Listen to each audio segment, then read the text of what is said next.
Let's go over to it very quickly. Ahead of the second leg of the budget session, 16 opposition parties are meeting at the Congress chief Mallikarjun Kharge's office as we speak. The opposition is, as we told you, going to rake up multiple issues as they usually do. What are these issues going to be? A, as my colleague Arunima just highlighted, the alleged misuse of probe agencies. B, inflation, and obviously, as we've seen them bring up multiple times in the last few sessions, too, unemployment. I'm going to play out for you what Congress President Mallikarjun Kharge had to say. Take a look.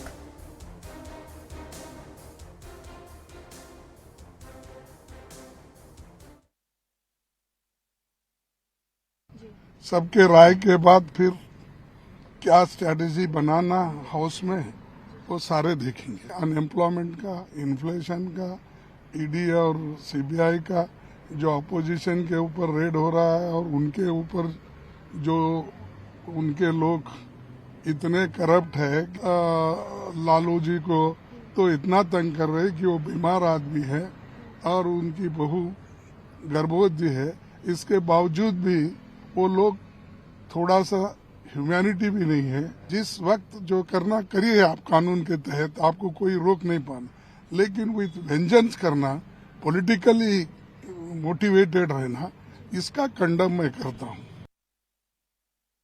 Industry, especially the Indian film industry, be it Bombay or any of the regional or even local film centers are getting recognized globally. We are very excited, very happy. क्या कहेंगे, पहली बार 2 Oscars मिल रहे भारत को, RRR को मिला है और elephant whisperers जो एक डॉक्यूमेंट्री उसको भी मिला है। भारतीय सिनेमा को अगर अंतर्राष्ट्रीय स्तर पर कहीं भी उनका पहचान बनता है या उनको अवार्ड दिया जाता है तो ये देश के लिए बहुत ही गर्व की बात है। My colleague Pallavi is with us right now. Pallavi, in the last few days, we've watched action against Delhi's Deputy Chief Minister Manish Sisodia. We've also watched the Yadavs, Lalu Prasad Yadav and his family, see action taken against them.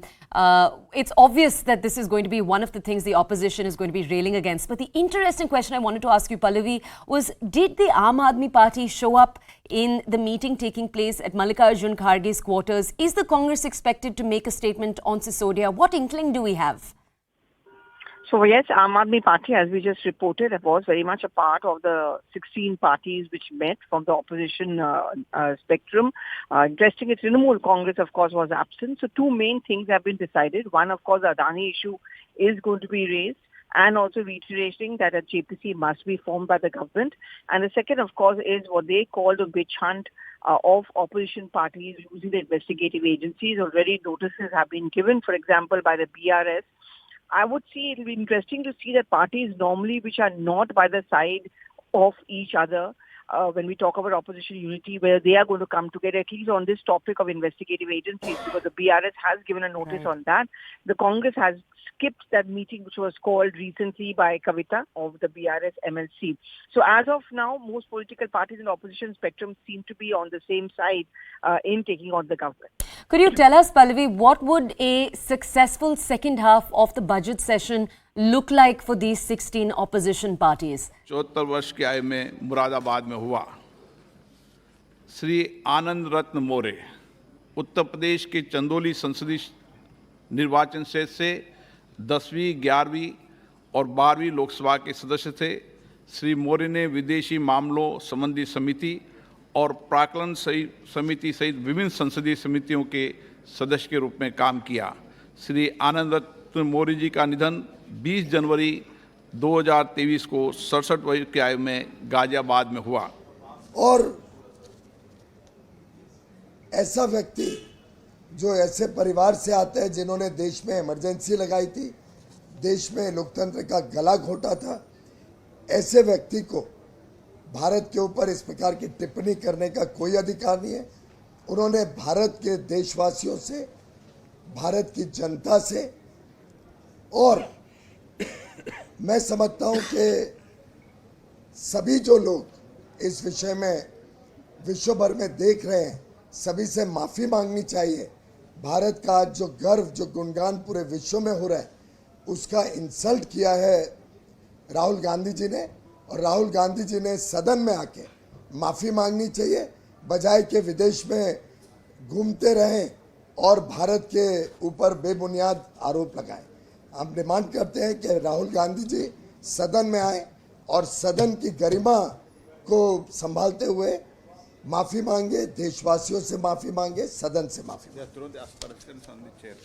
उन्होंने माननीय अध्यक्ष के ऊपर भी बेबुनियाद एस्पर्शंस cast किए, बेबुनियाद आरोप लगाए हैं।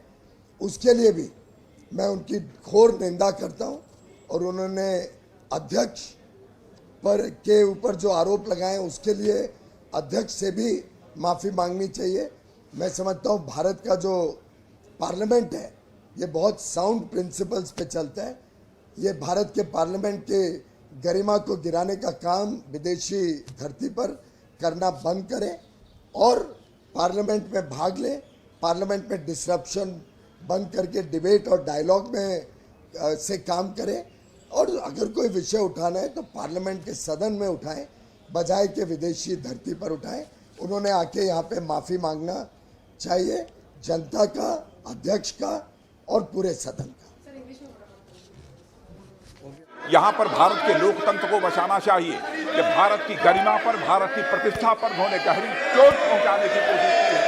और अध्यक्ष महोदय, मैं आपसे यह मांग करता हूं कि पूरे सदन के द्वारा उनके इस व्यवहार को कंडम किया जाना चाहिए और उनको ये आपके द्वारा निर्देश दिया जाना चाहिए कि संसद के फोरम पर आकर वह क्षमा याचना करें। अध्यक्ष महोदय, मैं आपसे अनुरोध करना चाहता हूं।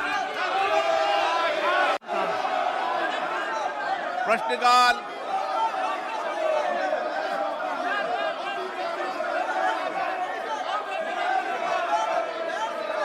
प्लीज माननीय सदस्य अपनी अपनी सीट पर विराजें।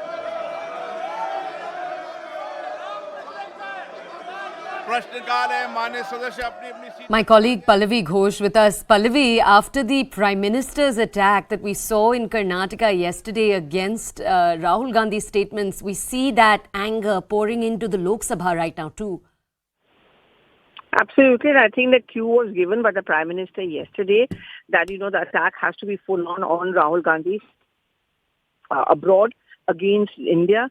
Not just the Prime Minister, just before that, the Vice President had also said that they have never been switching off of mics. It only happened when the emergency, which was imposed by Indira Gandhi, as we all know, that was the time when, the mics were switched off. Now, with the Prime Minister clearly setting the stage for this confrontation with the opposition, you can be sure that almost every political party in the opposition spectrum is going to be a target of attack, but Rahul Gandhi more specifically will be. And, every leader of the BJP, whether it's the chief of Uttar Pradesh, whether now senior leaders and ministers, Piyush Goyal, Smriti Irani, all of them will keep on attacking. What is going to be interesting to watch then, Toya, is that will there be some action taken against Rahul Gandhi? Because if a notice is brought against him, another privilege notice, on the grounds that he maligned his country while he was abroad, I think that's going to be yet another confrontation full on between the BJP and the Congress. Who does the Congress have representing them right now in the Lok Sabha as we speak, Pallavi? In terms of their senior leaders? So we have all the MPs who are present there. I mean, Sonia Gandhi chaired a meeting early this morning. She's present in the House. You have all the Congress MPs also being a part of that entire proceedings. It's the first day of Parliament after the the conventional obituary references. You can hear the hangama which has begun. So as far as the opposition and the Congress is concerned, they are not going to waste much time. Adani issue, demand for JPC, and a selective use of investigative agencies against the opposition parties. That's going to be the huge narrative this time around, which means that I think there's going to be confrontation and also another repeat of the hangama which we saw in the first part of the budget session. Okay, is Rahul Gandhi himself present, Pallavi, there? आरोप लगाते हैं sir, उनका mic पूरा चालू था sir, शुरू था, जब आपने उनका पूरा मौका दिया, उन्होंने पूरा बोला, मैं इनसे पूछना चाहता हूं, when the fundamental rights are suspended during the emergency, who was in power, sir? Democracy का क्या हो गया था? जब एक ऑर्डिनेंस जिसमें मनमोहन सिंह जी के अध्यक्षता में शरद पवार, प्रणब मुखर्जी जैसे नेता एक ऑर्डिनेंस प्रमोगेट किया था, उसको सारे मीडिया के सामने फाड़ के फेंक दिया था।